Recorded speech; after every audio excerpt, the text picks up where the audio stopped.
पण जिजाऊच्या हृदयात ते धडकते.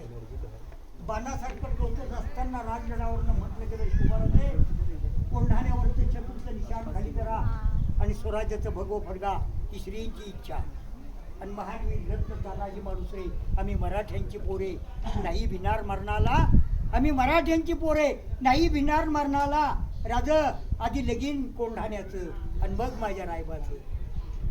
अशाच पद्धतीत त्या ठिकाणाला पश्चिम घेऊन गडाच्या पश्चिमेच्या बाजूनं तो द्रोणागिरी कडा चढून यशवंता घोरपडे बंधूपासून द्रोणागिरीचा कडा चढून 300 मावळे 900 राजपूत कापले.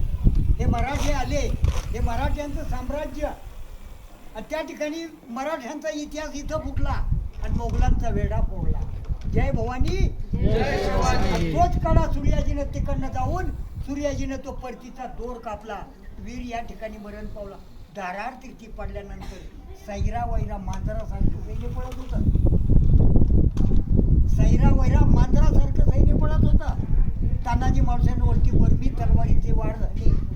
धार तुटली, हात तुटला आणि या ठिकाणी जाऊन दारार तिरकी पडल्यानंतर सूर्याजी म्हणतो, मावळे का पडताय? पहाट झाली होती. पहाटेच्या चांदण्याची जाऊ पाहत होती. राजगडावरनं पश्चिमेच्या बाजूला तो सूर्याजी म्हणतो, हिजड्यांनो पाठीमागे फिरा, तुमचा बाप मरून पडलाय रक्ताच्या थोड्यात. हिजड्यांनो, अरे गडाच्या कड्यावरून पडून मारण्यापेक्षा लढून मारा. तानाजी मोठ्यांच्या रक्तानं गड स्वराज्यात आला.